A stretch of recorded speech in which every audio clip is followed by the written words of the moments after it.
Welcome to the new series, What Sets a Patriot Apart? Well, we could come up with a long list of things that sets patriots apart.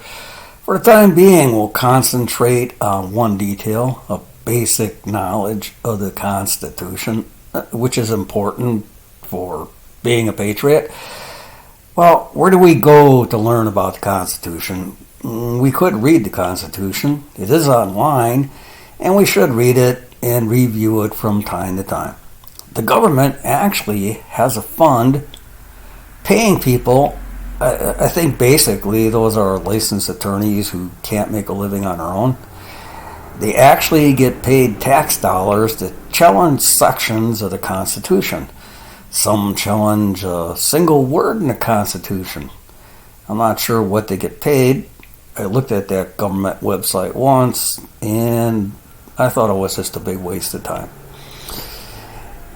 Anyway, we also have constitutional experts. Well, we have experts on the left and on the right, so that can be confusing as all hell.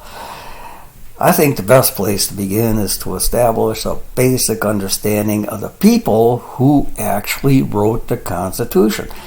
The government has a website where you can gather information, memoirs, notes, and such, where the original authors offered their insight as to why parts of the Constitution were added.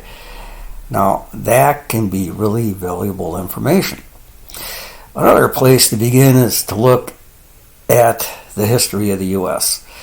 The original 13 colonies is a good place to start, but we have to go back a little further. We have to gather some interesting facts that help to explain why it is important to have a First and Second Amendment, as well as a section on the judicial system. In addition to a government made up of different branches with different powers and authority designed to keep an eye on one another and a leash on the other branches.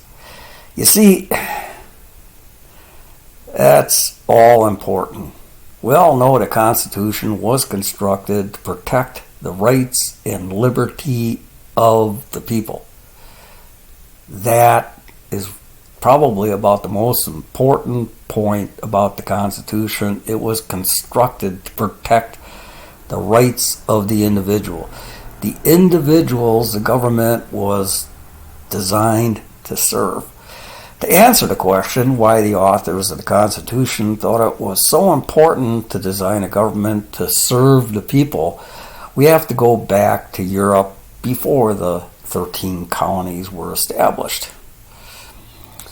Well, there were three major powers in Europe we need to concentrate on: England, France, and Spain. Well, there were others, but really what we need to do is concentrate on England, since that's who the revolutionists had to fight against. The major powers in Europe at that time had a few things in common. They all had kings. Basically, whatever the king said was, well, the law. No one was allowed to argue or disagree with the king. That's one reason the authors of the Constitution began with the freedom of speech thing in the First Amendment. Kings basically decided what religion their country was going to follow. We all know how that led to a number of wars that covered centuries in Europe.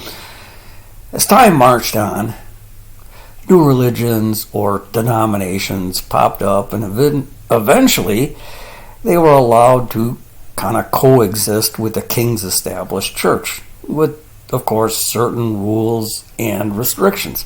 Now, going back a bit, we have to see how kings thought it was really a smart move to maintain control over the people. They used the old divide and conquer theory, or divide and maintain control concept. The first divisions we saw were, of course, classes. There was the top elite class, the king and his family, and right behind them there were a host of nobles, mostly the rich landowners, and a select class of people they used as consultants. Now, people were put in positions to control the next two classes in line, which were small business owners and, of course, the peasants.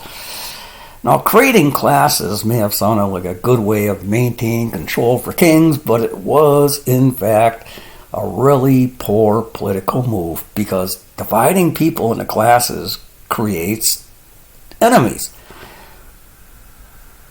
who the nobles were supposed to control, but there was always that threat of a noble uniting people under him and overthrowing the king.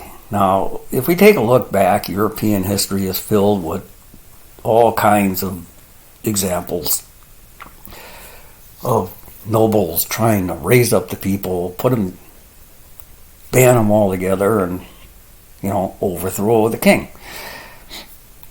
The point is, European politics, or their monarchy, relied on divisions. Now, as religions grew and expanded, those kings and nobles developed plans to use a new form of division. Since they couldn't extinguish those new religions, they allowed them to exist to certain degrees.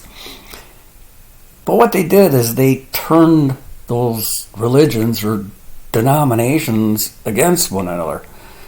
And now that's basically called propaganda. You keep the little divisions fighting amongst one another, and their little small wars are not a threat to the king or monarchy. Now, spreading lies about one group or another is what kept those little divisions fighting. Today we call that fact-checking. It's the same thing. It is one faction turning the other factions against one another through lies and deceptions, as well as distractions. Now, to make a long story short, politics has not changed in over 700 years. The divisions we see today consist of the same motives and steps used in the 1600s. Now, to overcome that obvious defect in politics that causes nothing but strife, the authors of the Constitution began with the First Amendment. Congress shall make no law respecting an establishment of religion or prohibiting the free exercise thereof, or abridging the freedom of speech, or of the press, or the right of the people peaceably to assemble and to petition the government for a redress or a grievance.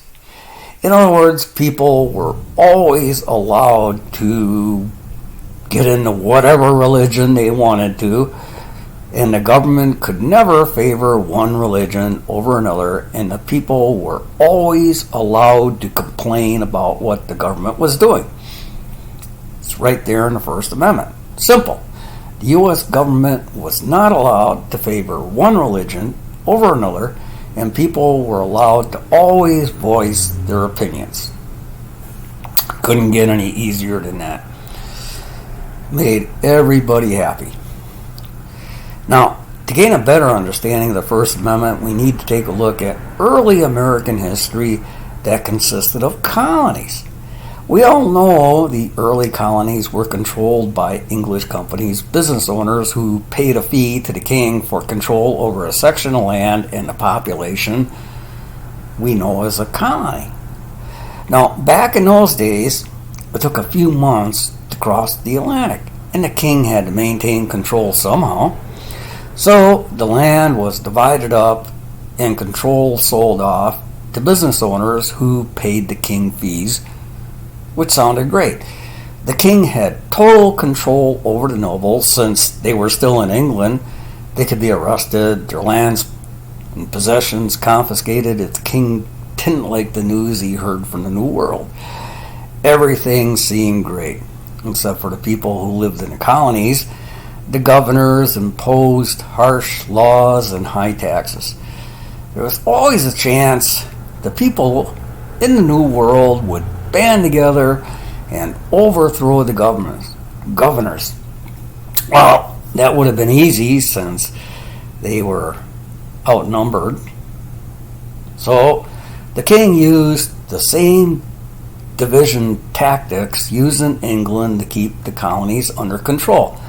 The early colonies, as we all know, were divided up by religion, which worked great for a while until villages became towns and towns became cities and people left Europe with some crazy idea of going to a new world to live in peace with others no matter who they were. That was a dangerous concept for the king and the governors.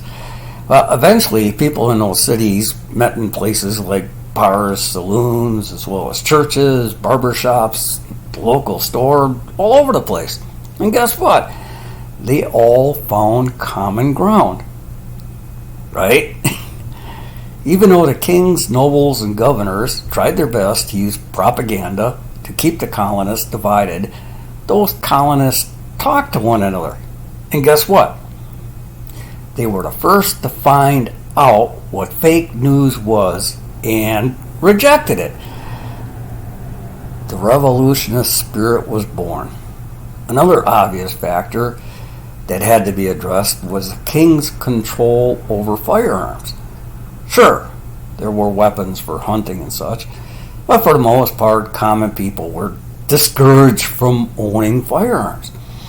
As soon as plans of the revolution were whispered, it became obvious.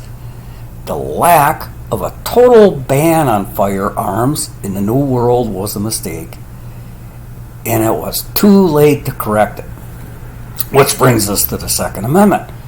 A well-regulated militia, being necessary to the security of a free state, the right of the people to keep and bear arms shall not be infringed. Well, the majority of the revolutionists were made up of local people, along with hunters, trappers, whose experience proved useful, along with small business owners, and a few large business owners who weren't afraid of losing everything if the revolution were to fail. Why was it important to ensure an armed population after the Revolutionary War? Well, that's obvious. Look at what the original 13 colonies were made up of. They were just a fraction of the New World, completely surrounded by French and Spanish forces. There were pirates to contend with on the seas, and the darker side of American history. The colonists, unfortunately, were experts at pissing off Native Americans. Not to mention, as soon as that revolution was started, the English propaganda machine went full bore into turning Native Americans against the colonists. Now, after the war, the French took over that propaganda stunt. There were hundreds of reasons to arm every colonist and ensure the government had zero power to ever change that. And of course, there was always a chance people with ulterior motives would infiltrate the new government and do their best to return to a type of monarchy for control. With them in charge, of course. That was sort of like communism today, but with a king. Of course, at that period of time, the greatest threat was from other European countries in the New World, with their eyes set on total control of the New World, as well as the continued threat from England to regain power. The best plan was to arm every U.S. citizen, creating an army no one could ever count and could not be ignored, which is still the best defense the U.S. has today. We may not have the largest organized standing army in the world, but we have the largest armed population in the world with that good old American spirit and, of course, love for freedom. Well, that basically covers the basics on the First and Second Amendments. we see the authors had good reason to make them numbers 1 and 2. There are other factors to consider, and we'll cover those in future videos examining the authors of the Constitution, their life experiences that help shape the Constitution, as well as other factors that help shape the living Constitution of a nation born out of a revolution.